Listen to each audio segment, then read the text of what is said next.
오늘 본문의 이 내용을 한마디로 요약하는 말씀이 야고보서 1장 15절 말씀입니다.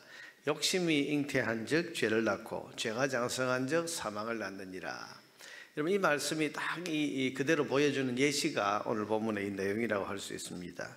오늘 본문은 아합 집안의 심판으로 이어지는 그런 사건을 말하고 있는데, 이 출발이 욕심 때문입니다. 1절 2절에 보니까 이스라엘 사람 나봇에게 이스라엘의 포도원이 있더니 사마리아의 왕 아합의 왕궁에서 가깝더니, 그러니까 아합 왕궁 가까이에 나봇이라는 사람의 포도원이 있는데, 이게 이제 아합이 탐이 났던 거죠. 아합이 나봇에게 말하여 이르되 내 포도원이 내 왕궁 곁에 가까이 있으니 내게 주어 채소밭을 삼게 하라.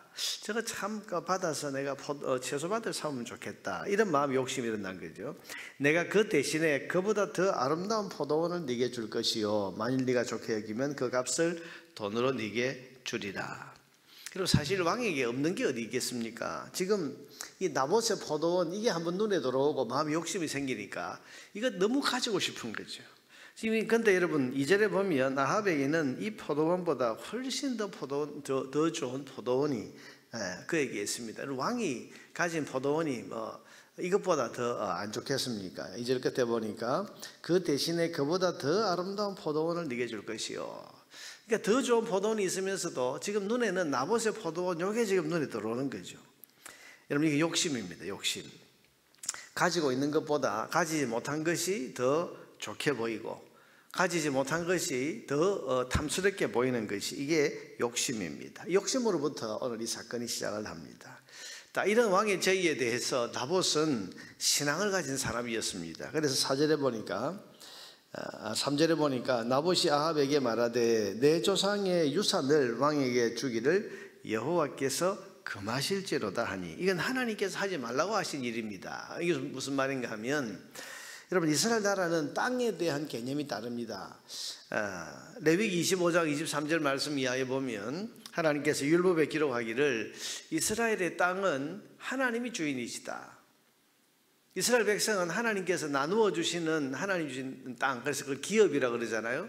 하나님이 나누어 주신 그 땅을 사용하고 대대로 하나님이 주신 땅이다 하고 대대로 그것을 물려주어야지, 그 땅을 남에게 넘기거나 혹은 또 돈을 받고 팔거나 이렇게 해서는 안 되고, 부득이 너무 가난해서 혹 땅을 팔아야 될 일이 있으면 그건 희년이라고 하는 50년 때 되는 희년이 있지 않습니까? 희년이 되면 다시 원주인에게 돌려주어라. 그러니까 이스라엘 땅값은 우리하고 땅값이 좀 다르죠. 사용권인 겁니다. 이게 주인이 아니고 사용하는 건데, 하나님께서 우리 가문에는 이 땅을 주셨다고 하면 그 땅을 가지고 이제 기업으로 삼아서 먹고 삽니다. 그런데 후손들 중에 좀 어려워서 이 땅을 좀 팔아야 되겠다, 이런 게 있으면 희년이 될 때, 50년째 되는 희년이 될 때까지 몇 년이 남았는가를 봐가지고, 희년이 좀 많이 남았으면 이 값이 좀 높고, 근데 희년이 앞으로 한 2, 3년밖에 안 남았다 그러면 이건 아주 헐값이 되는 거죠. 왜냐하면 50년째 되는 희년이 되면 원래 하나님이 주셨던 그 가문에게로 그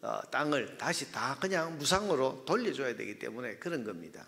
그만큼 여러분, 이스라엘의 땅은 하나님이 주인이시고, 하나님이 주신 땅은 함부로 돈 받고 파는 게 아니고 대대로 하나님 주신 기업이다 하고 물려줘야 한다. 이게 레위기 25장 23절 이하에 나와 있는 율법입니다. 나봇이라는 사람은 바로 이 말씀에 대한 신앙 때문에 아합에게 그 포도원을 넘길 수 없습니다. 왜? 하나님께서 금하신 것입니다. 신앙적으로 대답을 했습니다. 근데 여러분, 욕심이라고 하는 것은 가지지 못하면 가지지 못할수록 더 커지고 간절해지는 그런 속성이 있습니다. 그래서 4절 하반절에 보니까 아합이 이것 때문에 잠이 안 오는 거예요. 밥을 먹지 못하는 거예요. 4절 하반절에 보니까 아합이 근심하고 답답하여 왕궁으로 돌아와 침상에 누워 얼굴을 돌리고 식사를 아니하니. 여러분, 왕이 지금 이 포도원 하나 때문에 잠이 오지 않고 밥을 먹지 않고 있는 거예요. 마음의 욕심이 여러분 간절해지면 그 하나에만 마음이 집중하니까 다른 게 눈에 들어오지 않는 겁니다. 이때 그의 아내 이세벨이 등장을 합니다. 그리고는 바로 이 아합의 욕망을 이룰 수 있는 꾀를 내게 되는데, 그 꾀가 뭔가 하면 바로 죄입니다. 자, 여러분 보세요. 우리가 뭔가를 가지고 싶어하는 욕심 자체는 죄라고까지 말할 수는 없습니다. 그런데 그 욕심을 마음에 계속 품고 있게 되면 그 욕심을 채우기 위해서 죄가 동원이 된다는 사실을 우리는 알아야 됩니다. 그게 욕심이 잉태한 즉 죄를 낳고 그런 말입니다. 죄가 욕심이 마음속에 있으면 이건 계속 품고 있게 되면 결국은 그 욕심은 죄로 이어지게 된다는 거죠. 그럼 7절에 보니까 이세벨이 낸 꾀가 뭡니까? 그의 아내 이세벨이 그에게 이르되 왕이 지금 이스라엘 나라를 다스리시나이까 일어나 식사를 하시고 마음을 즐겁게 하소서. 내가 이스라엘 사람 나봇의 포도원을 왕께 드리리이다 하고, 자, 내가 꾀를 내어서 이 포도원을 당신에게 드리겠습니다 말하고는 그 꾀가 8절에 보니까 아합의 이름으로 편지를 쓰고 그 인을 치고 봉하여 그 성읍에서 나봇과 함께 사는 장로와 귀족들에게 보내니 그 편지 사인에 이르기를 금식을 선포하고 나봇을 백성 가운데 높이 앉힌 후에, 이게 뭐죠? 이게 백성들 가운데 높이 앉히란 말은 모든 사람들이 주목하는 그 자리에 나봇을 세우고 거짓 증인을 동원합니다. 10절에 불량자 두 사람을 그의 앞에 마주 앉히고 그에 대하여 증거하기를 네가 하나님과 왕을 저주하였다 하게 하고 곧 그를 끌고 나가서 돌로 쳐 죽이라 하였더라. 그러니까 여러분 거짓 증인 둘을, 여러분 이 율법에 보면 어떤 사람의 죄를 입증하기 위해서는 증인 두 사람을 불러야 됩니다. 한 사람의 말 가지고는 이 심판을 하지 않습니다. 그런데 두 사람이 이제 증언을 하면 그건 믿을 수 있는 그런 것으로 입증이 되기 때문에 지금 여기도 이세벨이 그걸 이용하는 거죠. 하나님 말씀을 이용하는 겁니다. 거짓 증인 두 사람을 세워가지고 모든 사람들이 보는 앞에서 거짓 증언을 하게 합니다. 저 나봇이 하나님과 왕을 저주했다. 이러면 이거 율법으로 그를 죽이게 되어 있습니다. 이런 꾀를 지금 내어서 11절 이하에 보면 이 꾀가 통해서 결국은 나봇은 거짓 증언을 하는 두 사람의 증인에 의해서 그가 돌에 쳐서 죽임을 당하게 되었습니다.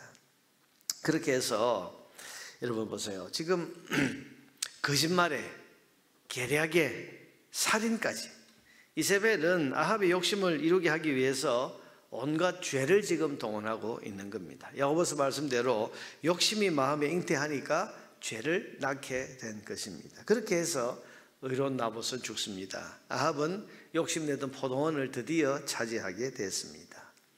이게 오늘 이야기인데, 근데 여러분 죄는 성공한 것 같아도 결코 성공이 아닙니다. 그래서 야고보서 말씀이 뭐라고 합니까? 그 뒤에 죄가 장성한 즉 사망을 낳느니라. 참 이 말씀이 여러분 짧은 한 구절이지만 오늘 이 나봇의 이야기, 이 아합의 이야기를 그대로 잘 이야기해 주고 있습니다. 욕심을 가지게 되니까 죄를 동원하게 되고 이 죄를 사용하게 되니까 결국은 사망, 멸망에 이르게 된다. 아합과 이세벨의 죄를 하나님께서 그냥 두고 보시지 않습니다. 그래서 내일 우리가 보게 될 본문에서는 하나님께서 의로운 나봇을 죽이고 포도원을 빼앗은 이 아합과 이세벨의 죄를 심판하시고 아합과 이세벨을 죽이겠다. 그 말씀을 이제 하시게 됩니다. 여러분 그렇게 해서 아합 집안이 망하게 되는 거죠. 여러분 그렇습니다. 욕심이 잉태한 즉 죄를 낳고 죄가 장성한 즉 사망을 낳게 된다는 사실을 우리는 잘 기억해야 됩니다. 그러니 첫 시작인 이 욕심, 마음에 일어나는 욕심을 잘 다스려야 우리가 죄와 사망으로 나아가지 않게 됩니다. 뭔가를 가지고 싶어하는 욕심, 내 것이 아닌데 내 것으로 빼앗아오고 싶은 그 욕심, 또 나봇의 이 포도원처럼 하나님께서 금하고 하나님께서 하지 말라고 하신 것을 욕심내고 넘보는 마음, 여러분 이런 것이 우리 마음에 순간순간 일어날 때 이 욕심을 우리가 잘 다스려야 됩니다. 욕심을 오래 품고 있으면 죄로 이어집니다. 그러니 욕심이 일어나도 그 욕심을 계속 마음에 품고 있으면 안 됩니다. 마음에 오래 품은 욕심은 반드시 죄로 이어지고 죄를 낳기 때문입니다. 여러분 마음에 어떤 욕심을 지금 품고 있습니까? 뭔가를 가지고 싶어하는 욕심이 있습니까? 내 것이 아닌데 내 것으로 빼앗아오고 싶은 그런 욕심이 있습니까? 나봇의 포도원처럼 하나님께서 금하고 하나님께서 하지 말라고 하신 것들을 지금 욕심내고 넘보는 이런 마음이 있습니까? 이런 욕심이 마음에 계속 머물지 않도록 우리는 조심하고 다스려야 됩니다. 이 마음의 욕심을 마음에서 제할 수 있는 능력이 어디서 옵니까? 바로 기도와 말씀과 성령의 도우심으로부터 오게 됩니다. 여러분, 기도하면 욕심을 이길 수 있습니다. 말씀이 내 속에 공급되면 욕심을 제거할 수 있습니다. 무엇보다도 내 안에 계신 성령 하나님의 도우심을 힘입으면 욕심이 죄로까지 이어지지 않을 수 있습니다. 불행하게도 아합은 기도도 말씀도 성령의 도우심도 없었습니다. 오직 그 옆에는 욕심을 이루라고 부추기는 악한 여인만 옆에 있을 뿐입니다. 여러분 보세요. 우리가 사람들만 내 옆에 있고 기도가 없고 말씀이 없고 성령의 도우심이 없이, 여러분 그렇게 사람 가운데만 살면 죄성을 가진 인간은요, 마음에 그 욕심을 이루라고 자꾸 부추기고 이세벨처럼 그렇게 부추기고 죄를 동원해서라도 죄의 손을 대서라도 그 욕심을 이루라고 자꾸 부추기는, 여러분 그런 것이 되기 때문에 우리 성도는 기도와 말씀과 성령의 도우심이 늘 있어야 하는 것입니다. 우리 새벽마다 기도하고 또 새벽마다 말씀을 듣고 매일 매 순간 우리가 말씀의 공급을 받고, 그리고 순간순간 성령 하나님의 도우심을 인식하면서 의지하고 성령의 도우심을 구하고, 여러분 우리가 기도와 말씀과 성령의 도우심, 여러분 이것이 있을 때 우리는 우리 마음에 있는 욕심이 죄로 이어지지 않고 사망에 이르지 않을 수 있게 할 수 있는 것입니다. 여러분, 기도와 말씀과 성령의 도우심을 늘 의지하고 붙들며 살아갈 수 있기를 바랍니다. 우리를 거룩하게 살도록 이끌어 주시고 우리 안에 죄가 장성하지 못하도록 막아주시는 이런 은혜들을 우리가 놓치면 안 될 것입니다. 오늘도 기도와 말씀과 성령의 도우심을 의지해서 거룩한 삶을 향해 나아가는 우리 모두가 되기를 주님의 이름으로 축복합니다.